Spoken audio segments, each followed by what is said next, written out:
एक समय ऐसा आता है कि पूरा वृक्ष एकदम वीराना हो जाता है, वीराना।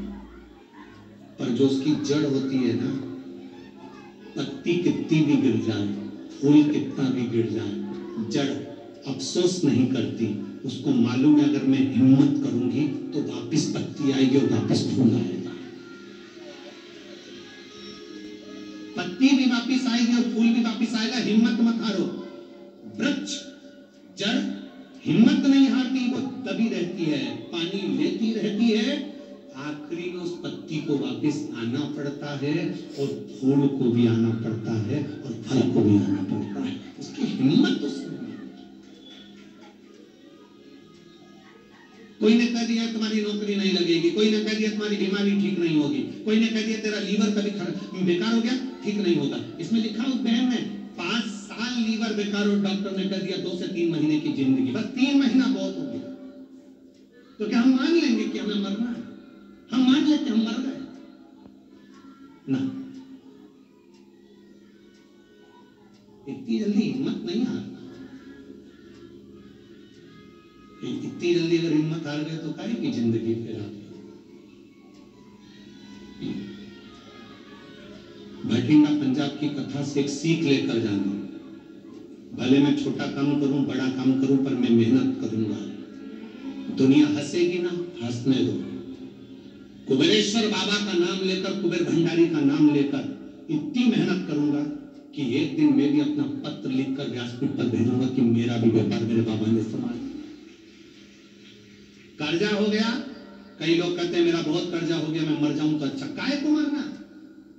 तुम मर जाओगे तो कर्जा खत्म हो जाएगा।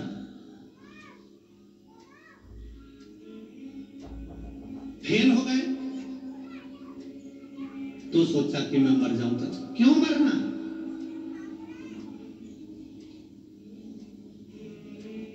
आज सीए का रिजल्ट आया है, आज सीए का रिजल्ट आया है। आशीष के पास इतने मैसेज आए हैं कि बाबा ने हमारे बेटे को पास कर दिया, हमारी बेटी को पास कर दिया। कोई प्रसन्न हो रहा है, कोई आनंद में डूब रहा है। जो बेटे जो बेटियां सीए में सिलेक्ट हो गए, पास हो गए, हम उनको बधाई देते हैं। और जो रह गए, जिनका सब्जेक्ट रह गया, 1 सेम रह गया या 2 सेम रह गया, घबराना नहीं है, बिल्कुल मत घबराओ। फिर मेहनत करो, फिर पढ़ाई करो, इतने दिल से पढ़ाई करो और आखिरी में जब एग्जाम के लिए जाओ तो बाबा को पत्र लगा कर जाओ, फिर निकलोगे। इतनी जल्दी हिम्मत मत हारना कि मैं रह गया या मैं कुछ निकलेंगे भी, कुछ रहेंगे भी।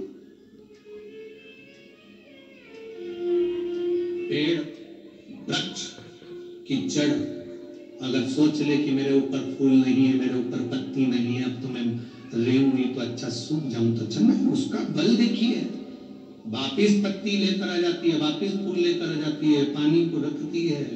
जड़ डोलती नहीं है, विश्वास मजबूत रखती है।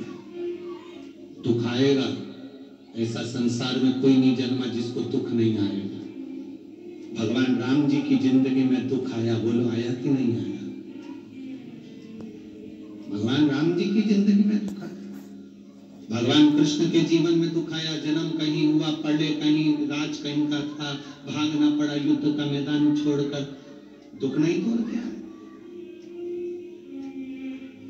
ऐसी कौन है जिसकी जिंदगी में दुख नहीं आया?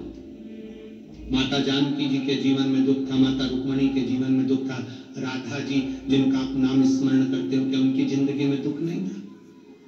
कितना दुख। मृत्यु लोक में आने के बाद परमात्मा को भी दुख भोगना पड़ता है। तो आप और हम कोई अलग से नहीं आए, हमको भी दुख भोगना पड़ता।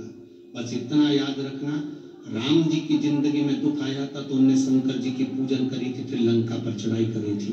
भगवान कृष्ण के जीवन में दुख आया था तो उन्होंने नागेश्वर की स्थापना कर भगवान शंकर की पूजन करी, तब उनके घर में संतान की प्राप्ति हुई। सीता जी के जीवन में दुख आया तो उन्होंने शंकर जी की पूजन करी। राधा जी के जीवन में आया तो उन्होंने शिव जी का पूजन करा। 33 कोटि देवताओं के जीवन में दुख आया तो उन्होंने शंकर की आराधना करी और दुख का निवारण हुआ। आपकी जिंदगी में भी दुख आए तो 1 लोटा जल पकड़कर शिव जी के मंदिर जाना और दुख का निवारण बोल बम का नारा है सारी समस्या का हल।